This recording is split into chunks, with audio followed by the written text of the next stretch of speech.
Vamos continuar a sequência daquilo que nós examinamos na aula anterior. E recordando, era simplesmente um contraponto entre uma forma de pensar pura,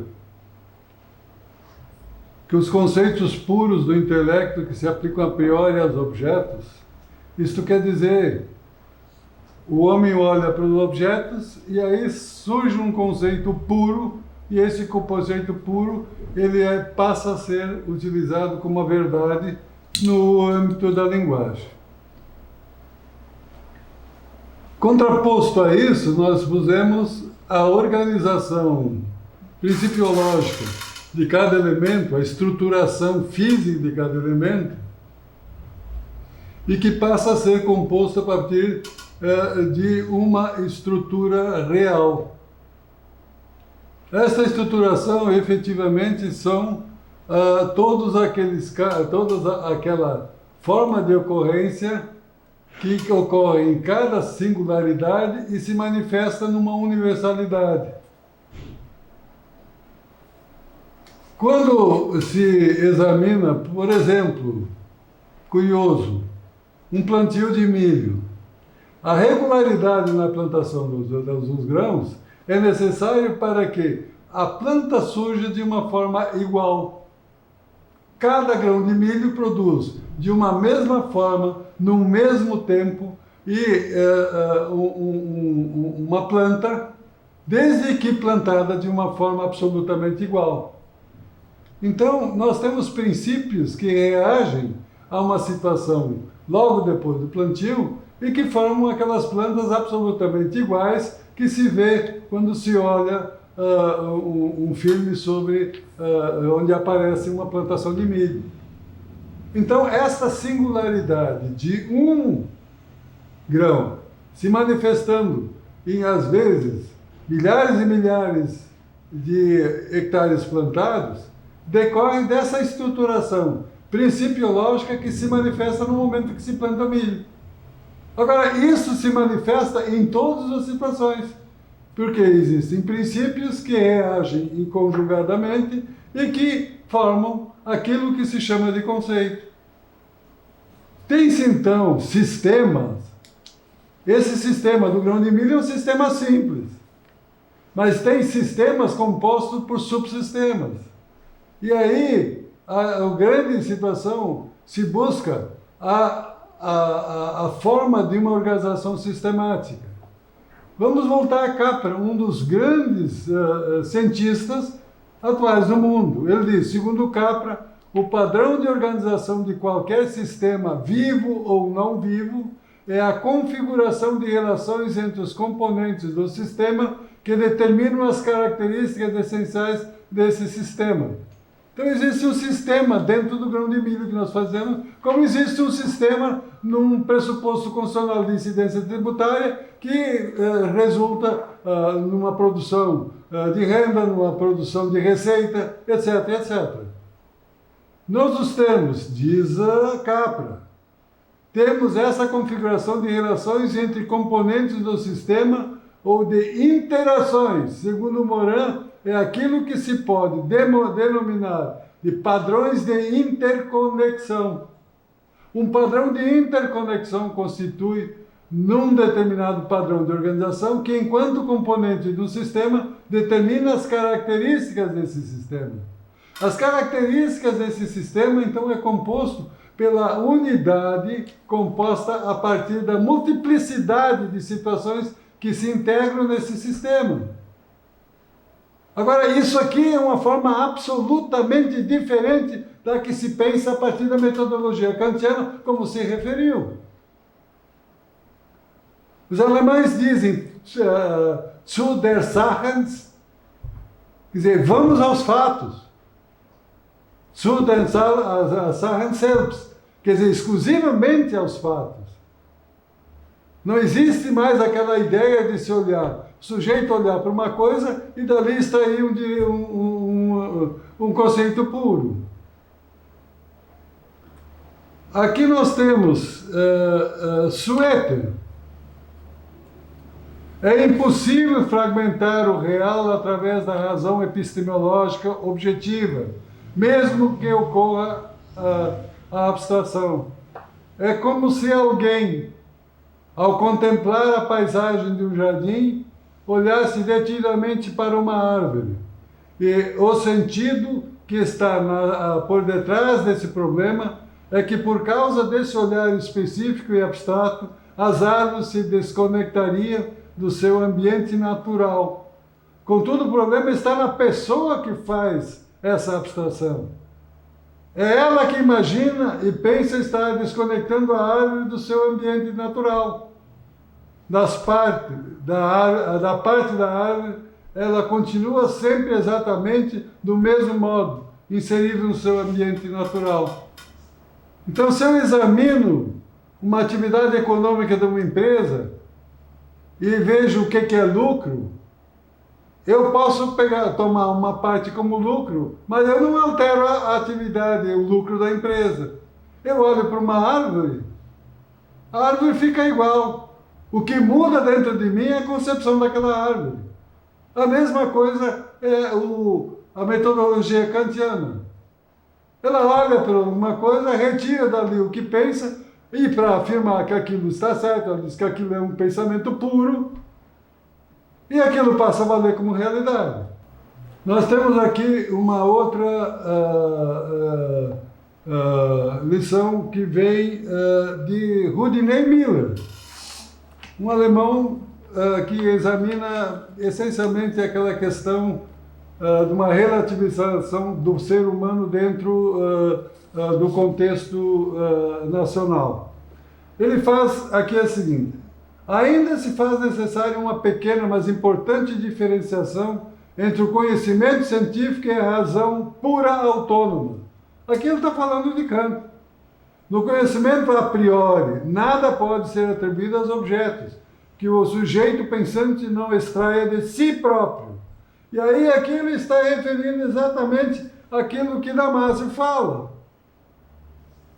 O que se extrai no conceito absoluto, aquilo que está dentro do que está fazendo o conceito. Continua. Relativamente ao segundo, com respeito aos princípios do conhecimento, a razão... A priori nada pode ser atribuído aos objetos que o sujeito pensante não extraia de si próprio. Relativamente ao segundo, e a forma de pensar que ele bota, com respeito aos princípios do conhecimento, a razão pura constitui uma unidade completamente à parte e autônoma.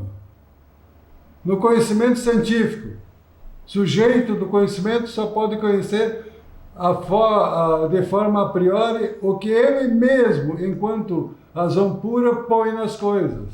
Mas, por sua vez, a razão pura não é determinável pelo sujeito pensante. É ela mesma que se revela autônoma, impondo limites ao conhecimento científico, possibilitando a lei moral. É a própria razão pura que se revela autônoma e originária de toda e qualquer lei a priori. Então, aqui fica muito claro que mais um cientista afirma: uma coisa é olhar a realidade, outra coisa é estabelecer os princípios e todo um conteúdo real daquilo que se ocorre na realidade. Então, eu acho que é uma das coisas que se impõe repensar essas duas formas de pensar que está sendo proposto. Eu tenho uma outra situação que se deve trazer. O principal motor interno da história é um desvio que se desenvolve ao mesmo tempo em que se paralisa a regulação que freia, ou que enfraquece, força e o que reprime. O desvio que consegue enraizar-se cria um micromeio para o seu primeiro ninho. Desenvolve-se gerando redes, grupos, portadores de nova verdade. Esta qualificada de heresia pelos guardiões da verdade estabelecidas suscita o ódio mortal dos defensores da invariância. Às vezes é preciso um longo tempo de incubação antes que os desvios se tornem tendências, organizem-se, ganhem força no mundo social e deem nova orientação ao devir histórico. Aqui, Cirne Lima traz exatamente a grande problemática que está na transição de uma forma de pensar para outra. Volta-se a Einstein. Se uma ideia, a princípio, não é impossível, ou parece impossível, ou parece absurda, ela não tem nenhuma possibilidade de vingar. E aqui se insiste, se trabalha, se põe em evidência as duas categorias de pensar, as duas epistemologias de pensar, buscando trazer, sem nenhum tipo de acusação, aquilo que kantianamente se afirma. Nós temos que continuar nesse tema, nessas formas de ver. Então, o que a gente precisa recordar é que o pensamento que historicamente foi justificado com base em uma causação divina passou a ser fundamentado, de um lado, pela metafísica, na intuição humana, vinculada diretamente à inteligência universal distinta e corpórea, e de outro pela ciência, na própria sensibilidade. Descartes, metafísico, continua afirmando a matriz de racionalidade que pressupõe uma inteligência agente apoiada em Deus, como visto pelos cristãos, e que pode ser deduzida do nada periodicamente pela razão, natureza inteligente e distinta da corpórea, como afirma, porque já tive muito claramente reconhecido em mim que a natureza inteligente é distinta da corpórea. Vamos pensar no direito puro. De onde é que ele é deduzido? Se o direito constitucional constitui uma totalidade, nós temos aqui não pedaços de direito, nós temos um sistema constitucional que abriga harmonicamente todos os subsistemas. Agora, eu tenho o direito puro tributário. O direito tributário é puro, como ciência. Mas aí nós não estamos mais na interdisciplinaridade, em que se junta uma disciplina com a outra. Se tem uma transdisciplinaridade, em que uma disciplina invade o espaço da outra. Como é que eu posso dizer que se apura lucro sem verificar contabilmente os fatores que produziram esse lucro? A contabilidade efetivamente se localiza dentro daquilo que é o imposto de renda. E um grande mestre da formulação do direito tributário no país diz: quem fala de direito tributário não pode falar de contabilidade, porque a ciência contábil não se mistura com a ciência jurídica. Como é que se pode pensar assim? Os atos negociais regulados pelo direito comercial não estão na base de todas as operações que implicam a realização dos pressupostos constitucionais de incidência? Será que nós continuamos presos àquela metodologia de pureza de todas as ciências? Ah, não, nós temos ciência de direito administrativo, ciência de direito tributário, ciência de direito penal, ciência de não sei o quê. Vamos olhar para as universidades hoje, o que eles estão formulando? Eles simplesmente estão fragmentando cada vez mais aquilo que existe, só para dar lugar àquelas estudos de matérias que estão surgindo no seio da sociedade. Não, hoje nós temos que estudar o direito que contempla a dignidade dos velhos, ou das crianças, ou de quem quer que seja. E aí se segmenta uma parte do direito e passa a estudar isso. Agora, isso não está inserido dentro de um todo democrático, ou dentro de um todo de uma nação que busca uma realização única. Mas isso não pode. Por que não pode? Porque ali as diferenças teriam que ser estruturadas uma dentro da outra. Bom, aí não se consegue mais distinguir o pobre do rico. São dois tratamentos distintos. Mas como? O direito republicano não impõe que todos sejam tratados igualmente? Ah, não, mas isso é uma questão social. Até hoje, quem paga mais imposto proporcionalmente às coisas que tem é o pobre. Verificam o quanto pagou de imposto alguém que vive numa favela ou numa cidade, num controle de uma cidade, e compare aquele valor com aquilo que foi pago pelo rico. Será que essa forma de verificar a realidade não é muito tranquila para se impor uma forma de condução de tropa? Onde todos aceitam aquilo que foi pensado por uma elite? Será que a gente não tem que repensar e verificar se isso não está na raiz da forma de pensar dos nossos tribunais? Que a cada momento, a cada contexto, para acomodar as situações de uma forma a que não tenha uma decisão radical, começa a mudar de ideia praticamente uma vez por ano? A gente simplesmente tem que olhar para aquilo que está surgindo nas decisões do Supremo. Nós tivemos a questão da coisa julgada há pouco tempo, em que uma maioria disse que a coisa julgada, quando existe uma incidência intermitente no tempo, ela não protege aquele que teve uma decisão favorável de inconstitucionalidade num tempo anterior àquele que o Supremo reconheceu que a regra era constitucional. Vamos voltar.